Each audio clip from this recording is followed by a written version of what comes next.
বিপ্লব জিন্দাবাদ বিপ্লব জিন্দাবাদ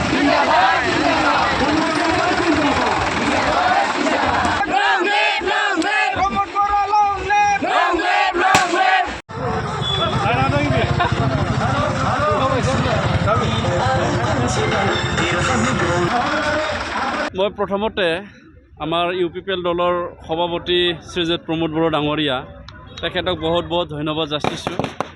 UPPL দলৰে প্ৰতিষ্ঠাপক সভাপতি শ্ৰীযুত UG ব্ৰহ্ম ডাঙৰীয়া অসমৰ কেবিনেট মন্ত্ৰী তেখেতক বহুত বহুত ধন্যবাদ যাচিছোঁ। লগতে আমাৰ UPPL দলৰ সকলো কেন্দ্ৰীয় কমিটিৰ বিষয়ববীয়া, আমাৰ চেল কমিটিৰ বিষয়ববীয়া আৰু আমাৰ ভেৰগাঁও ডিষ্ট্ৰিক্ট কমিটি UPPLৰ সকলো বিষয়ববীয়া 32 নং ভেৰগাঁও সমষ্টিৰ তথা ভেৰগাঁও ব্লক কমিটিৰ সকলো বিষয়ববীয়াক মই বহুত বহুত ধন্যবাদ যাচিছোঁ।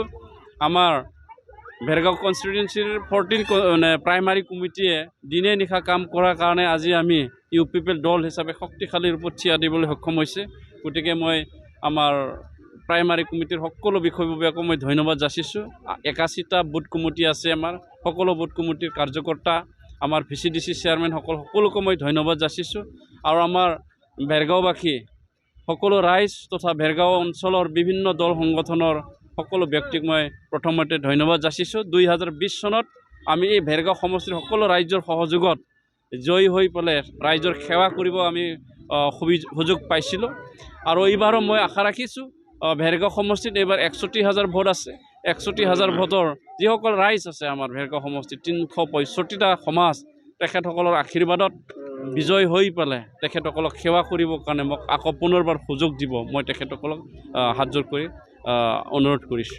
অনাগত যি আমাৰ চৰকাৰ হ'ব এই 5 বছৰত এই ভেৰগাঁও সমষ্টিত মই অৰ্থনৈতিক উন্নয়নৰ কাৰণে প্ৰায়ৰিটি দি পেলাই কাম কৰিম। কাৰণ এই অঞ্চলৰ বহুতখিনি দুখীয়া ৰাইজ আছে, দুখীয়া শ্ৰেণীৰ মানুহ আছে। 5টাকৈ টি গাৰ্ডেন আছে। এই 5টাকৈ টি গাৰ্ডেনৰ যিসকল শ্ৰমিক আছে, যিসকল বাসিন্দা আছে, তেখেতসকলক স্পেচিয়েল কেয়াৰৰ প্ৰয়োজন আছে। শিক্ষাৰ দিশতে হওক, সামাজিক দিশতে হওক, সকলো দিশতে।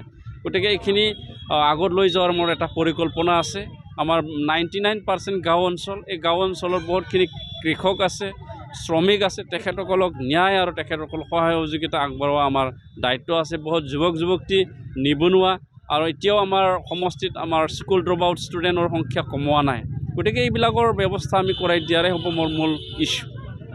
সকলো প্ৰাৰ্থীক শুভেচ্ছা যাচিছোঁ। কংগ্ৰেছৰ যাক দিছে, BPFৰ যাক দিছে, তেখেতসকলক মই শুভেচ্ছা যাচিছোঁ। আৰু BJPও আজি দিব বুলি মই শুনিছোঁ।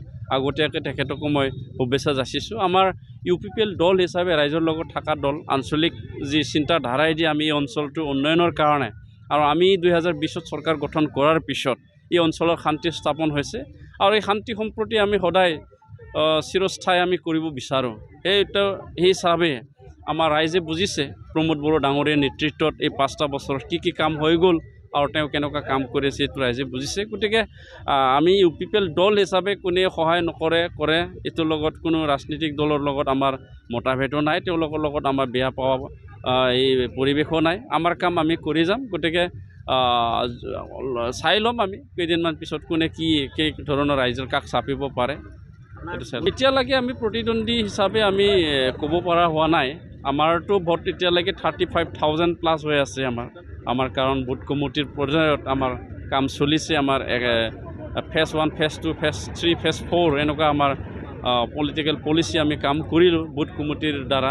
গতিকে সেই হিচাপে আমি ইতিমধ্যে আমাৰ যথেষ্ট সংখ্যক আমাৰ ভোটাৰ চাইজো আমি গোটাব পাৰিছোঁ। আৰু আজি 100জনতকৈ অধিক BPF BJPৰ মানুহ আমাৰ UPPL দলত যোগদান কৰিছে। সেই মাত্ৰ মই যোগদান কৰি আহিছোঁ। আৰু অনাগত দিনত বহুত সংখ্যক বিভিন্ন ৰাজনৈতিক দলৰ পৰা আমাৰ UPPL দলত যোগদান কৰিব।